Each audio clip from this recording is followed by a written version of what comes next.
Ang Magnolia Chicken Templados ngayon ay kabilang dito sa mga teams na kinakausap ng Blackwater para sa isang posible na blockbuster trade. Mukhang interesado raw ang koponan ni Coach Jeffrey Cariaso na ma-acquire ang 6'10" center ng Magnolia na si James Laput dahil nakikita na ni Coach Jeffrey Cariaso na doon talaga sila nagkukulang.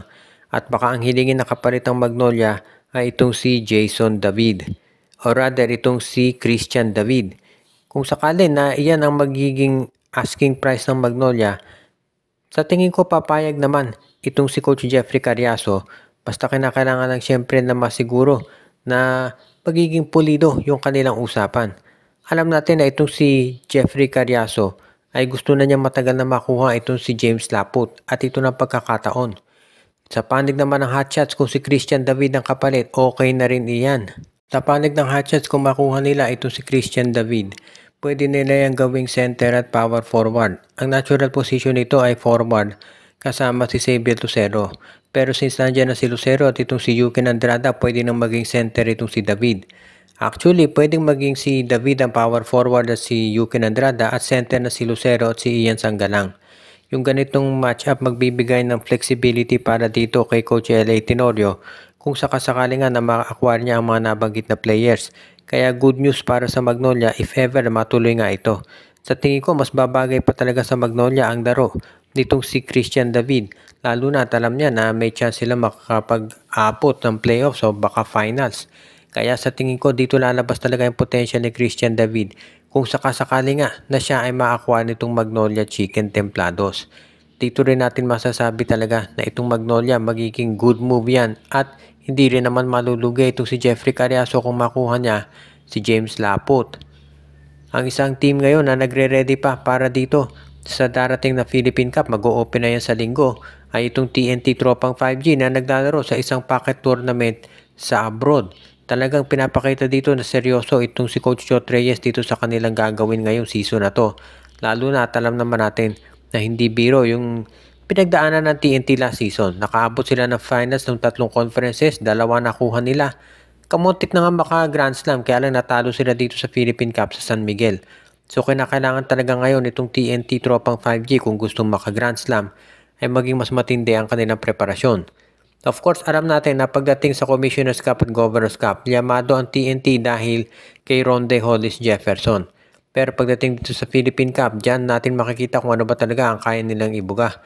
Dahil sabi nga nila, ito si Jason Castro hindi pa maglalaro dito sa TNT ngayong first conference dahil hindi pa siya nakaka-fully recover doon sa kanyang injury. Ngayon, ito si Gio Halalon, unrestricted free agent na so malamang pwede na yang kunin ng TNT. Pero hindi pa siya nakalagay doon sa official lineup nila. So iyan ngayon ang magiging kaabang-abang dito sa mga teams kung paano ang gagawin nilang adjustment. As it is, alam natin na kinakailangan gumawa ng major move nitong mga teams ngayon para matapatan ang Tropang 5G. Pero syempre si Coach Jot Reyes, hindi naman yan pahuhuli pagdating dito sa ganyang lineup. Kaya sigurado na kukuha pa rin yan ng mga players para masama dito sa kanilang roster. Ngayon, ang isa dito sa mga players na pwede nila makuha bukod dito kay Gio Halalon ay pwede rin nilang i-acquire itong si Kai Balungay mula dito sa Phoenix Fuel Masters. Isa yan dito sa mga top players ngayon sa PBA at sigurado magiging magandang addition yan para dito sa kupunan ng TNT Tropang 5G kung ma-acquire nila. Yun nga lang, syempre medyo magiging mabigat ang asking price ni Coach Willie Wilson.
Thank you.